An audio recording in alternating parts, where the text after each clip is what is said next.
Hello everyone, तो कैसे हैं आप सब। आई होप आप सब अच्छे होंगे और उतने ही अच्छे तरीक़ों से आप सभी की पढ़ाई चल रही होगी।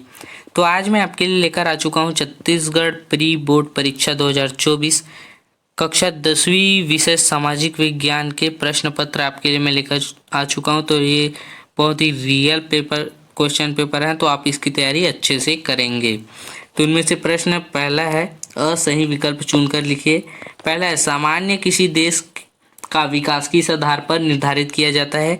प्रति व्यक्ति आय, औसत साक्षरता दर, लोगों की स्वास्थ्य स्थिति, उपयुक्त सभी। तो आपका सही उत्तर हो जाएगा उपयुक्त सभी। दूसरा है, लंबे समय तक रासायनिक उर्वरकों के उपयोग से भूमि की उर्वरता बढ़ती है, कम होती है, स्थिर रहती है। कभी बढ़ती है तो कभी स्थिर रहती है। तो आपका सही उत्तर हो जाएगा ब, कम होती है। क्लियर। तीसरा है, मानव द्वारा प्रयोग की जाने वाली पहली धातु कौन सी थी। तो पहला है तांबा, ये आपका सही उत्तर हो जाएगा। क्लियर।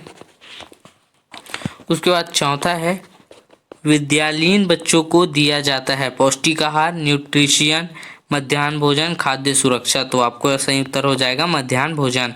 पांचवा है, व्यवसायिक हित समूह के अंतर्गत आते हैं डॉक्टर, शिक्षक, कर्मचारी, जनजाति या जातिगत दबाव समूह, सांप्रदायिक या धार्मिक समूह, महिला संगठन। तो आपका सही उत्तर हो जाएगा डॉक्टर, शिक्षक, कर्मचारी। क्लियर।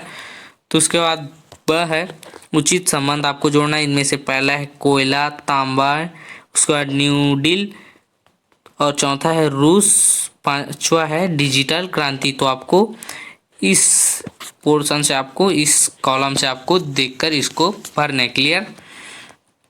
उसके बाद पांचवा है, रिक्त स्थानों की पूर्ति कीजिए। पहला है, प्राकृतिक संसाधन खालिस्तान का मूलधार है। दूसरा है, खरीफ फसल का मुख्य खाद्यान्न धान है। क्लियर। उसके बाद तीसरा है, 1929 में विश्व भर में खालिस्तान का दौर शुरू होगा। तो आपका आंसर हो जाएगा आर्थिक मंदी। आर्थिक मंदी का यहाँ पे दौर शुरू हुआ। क्लियर। चौथा है, भारत ने सबसे पहले खालिस्तान राज्य में सूचना का अधिकार कानून लागू हुआ। क्लियर। पांचवा है, आदर्श संसद में महिला सदस्यों की संख्या 33% है। आपका यहाँ उत्तर हो जाएगा 33%। क्लियर।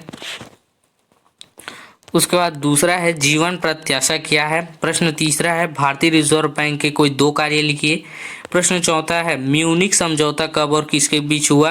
पांचवा है, आयकर लेने की उचित विधि क्या है। छठवा है, उपनिवेशी शासन भारत में कब समाप्त हुआ। सातवां है, लोकतांत्रिक राजनीति के सामने वर्तमान में कौन कौन सी चुनौतियां है। आपको कोई तीन यहाँ पे आपको लिखने। क्लियर। प्रश्न 8 है, सार्वजनिक वितरण प्रणाली को संक्षेप में आपको समझाना है। प्रश्न 9 है, शांति आंदोलन का उद्देश्य आपको लिखना है। प्रश्न 10 है, विदेशी व्यापार और विदेशी निवेश में क्या अंतर है, आपको स्पष्ट करना है। क्लियर। उसके बाद प्रश्न 11 है, परती भूमि और बंजर भूमि में चार अंतर आपको लिखने हैं। विकास योजना बनाने में इसका क्या महत्व है, आपको बताना है। क्लियर। अथवा में दिया हुआ उसी के भूमि निम्नीकरण और गरीबी किस प्रकार एक दूसरे को प्रभावित करते हैं, इसका समाधान कैसे हो सकता है, आपको बताना है। क्लियर। प्रश्न 12, संयुक्त राज्य अमेरिका प्रथम विश्व युद्ध में क्यों शामिल हुआ, आपको बताना है। अथवा में दिया हुआ उसी के प्रथम विश्व युद्ध के कुछ चार परिणाम आपको लिखने हैं। क्लियर। उसके बाद प्रश्न 13 है, फांसीवाद और लोकतांत्रिक उदारवाद में कुछ चार अंतर आपको लिखने हैं। क्लियर। अथवा में दिया हुआ है, राष्ट्रवाद और अति राष्ट्रवाद में क्या अंतर है, आपको बताना है। प्रश्न 14 है, जवाहरलाल नेहरू ने विदेश नीति के रूप में कौन कौन से सिद्धांत स्थापित किए हैं, आपको बताना है।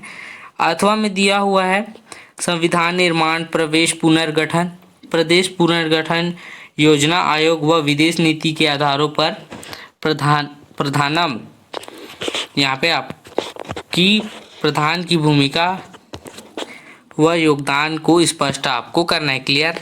प्रश्न 15 है, बचत खाता और स्थायी जमा खाता में क्या अंतर है, ये आपको स्पष्ट करना है। क्लियर। अंतर बताना है आपको।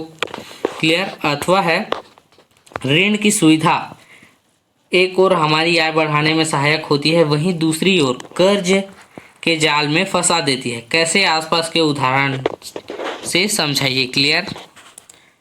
उसके बाद प्रश्न 16 है, जलवायु के विभिन्न घटक किस प्रकार मकानों के निर्माण को प्रभावित करते हैं, स्पष्ट आपको करना है। अथवा में दिया हुआ है नगरीय अधिवास की उत्पत्ति को प्रभावित करने वाले कारक कौन कौन से, कोई 5 आपको बताना है। प्रश्न 17 है भारतीय संसद के अंगों के नाम लिखिए तथा लोकसभा और राज्यसभा में आपको अंतर बताना है। क्लियर।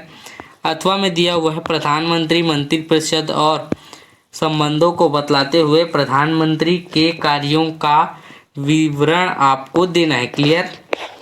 प्रश्न 18 है आधुनिक मॉस मीडिया में विज्ञापनों की क्या भूमिका है, आपको बताना है।